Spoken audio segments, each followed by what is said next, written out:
عمل کہاں کیا؟ تو جب انہوں نے اپنے دین پر عمل نہ کیا تو وہ درست کہاں سے ہوئے؟ تو یہی چیز ہے کہ یہاں پر جو آیتیں کفار سے متعلق ہوں، یہود سے متعلق ہوں، نصارہ سے متعلق ہوں، ان کو مسلمانوں پر نہیں لگایا جا سکتا۔ تو کبھی بھی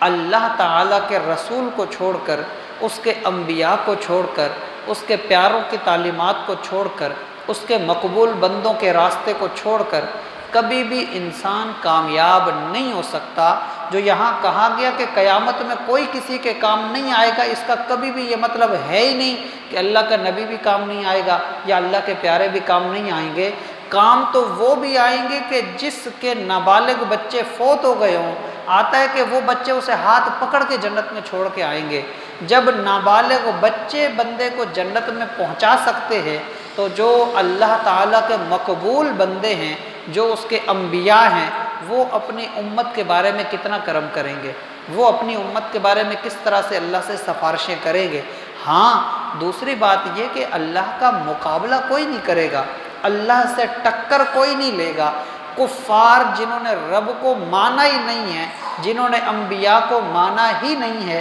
ان کی طرفداری کوئی نہیں کرے گا۔ اللہ کی مرضی کے علاوہ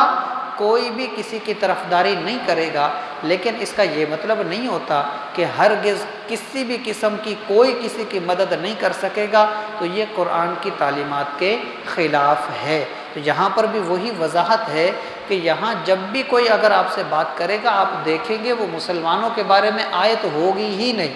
تو جو آیت بھی اس مضمون کی ہو کہ وہاں مدد نہیں، اس سے مراد یہی ہے کہ جس نے اسلام کی تعلیم کو چھوڑا، جس نے اللہ کے احکامات کو چھوڑا، جس نے اس کے آخری نبی کی تعلیمات کو چھوڑا،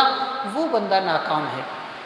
وہ بندہ آخرت میں تنہا ہے، اس کی کوئی مدد نہیں کرے گا۔ اللہ تعالیٰ سے دعا ہے اللہ تعالیٰ ہمیں صحیح طور پر اسلامی تعلیمات کے مطابق، قرآن و حدیث کی تعلیمات کے مطابق اپنے ایمان کی حفاظت کی توفیق عطا فرمائے۔ اس آیت سے جو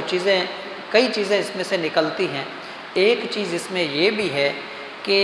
اللہ تعالیٰ محفوظ رکھے دنیا کو کبھی بھی آخرت کے معاملے پر ترجیح نہ دی جائے، کہ دنیا کی زندگی یہ عارضی ہے اور آخرت کی زندگی وہ ہمیشگی والی ہے۔ اور ایک چیز اس میں یہ بھی ہے